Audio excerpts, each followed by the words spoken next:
Hello, I'm Dr. Madhvi, pediatrician based in Hyderabad, and this is Kavach. Today, I'll be answering some of the most common questions parents ask about toddler health and development. The first question: fever seems so common now. Which fevers should actually worry me? That is one of the parents' questions. First, not every fever is dangerous. In toddlers, fever is usually the immune system working. Most fevers are viral: a runny nose, cough, temperature around 100 to 1 or 2 degree Fahrenheit, and still drinking liquids. This usually settles in a few days. In fact, toddlers can get 10 to 12 such fevers a year. Surprising.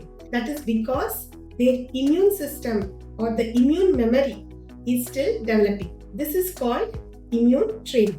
Now, teething often gets blamed, but teething does not cause high fever.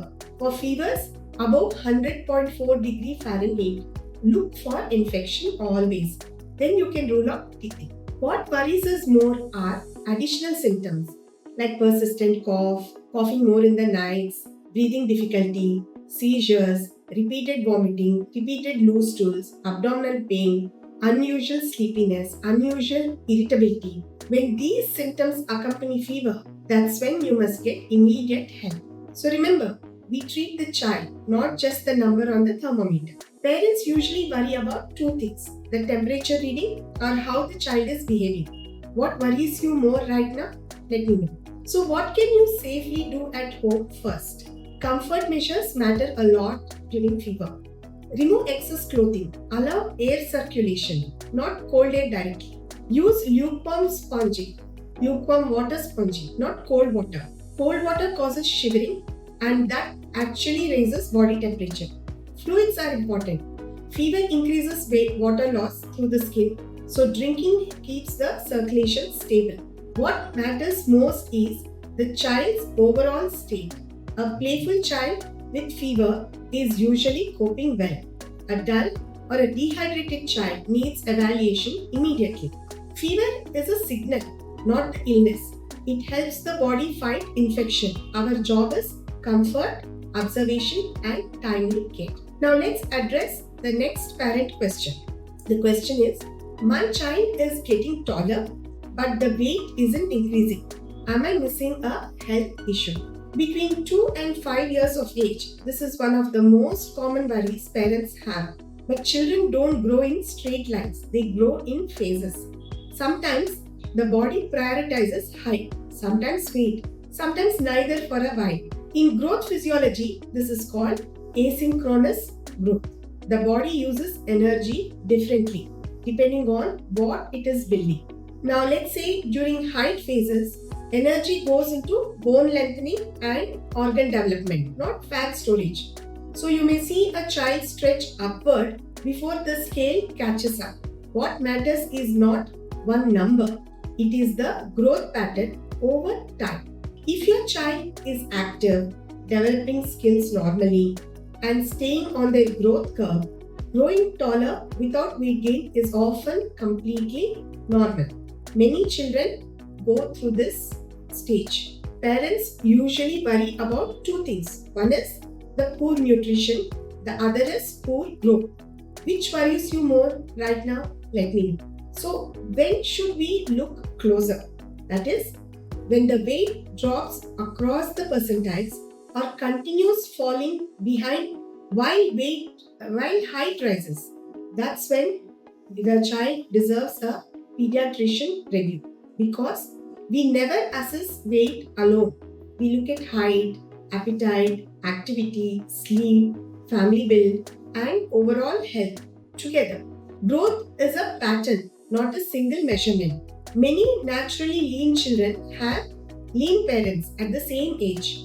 Genetics strongly influence body composition. Appetite also changes during growth phases. Children often eat less while growing taller and more when weight catches up. Have you noticed this? Forcing calories rarely fixes this. It increases stress without improving growth regulation. What supports growth best is protein meals, sleep movement, and time.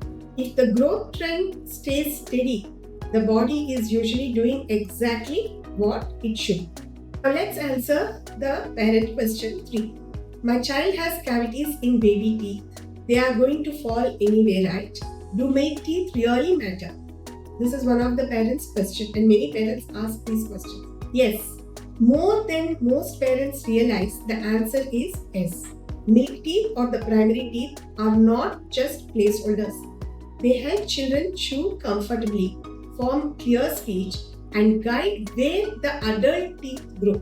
In dental development, each baby tooth keeps space for the next tooth.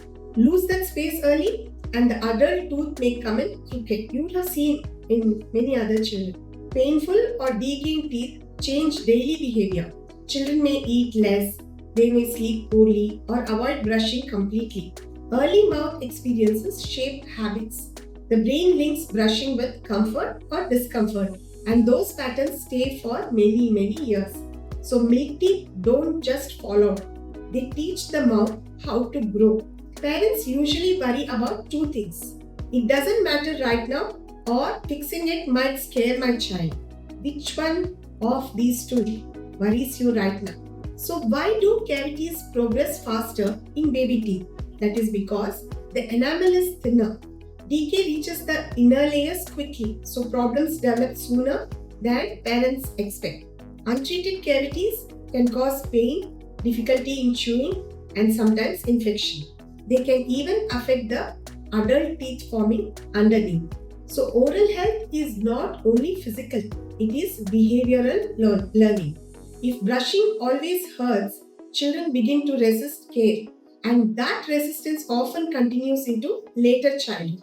So, our goal is not perfection, it is prevention. Daily brushing with right toothpaste, regular routines, and early dental visits keep children comfortable. So, milk teeth don't just fall out, they guide what comes next and make permanent teeth easier to manage.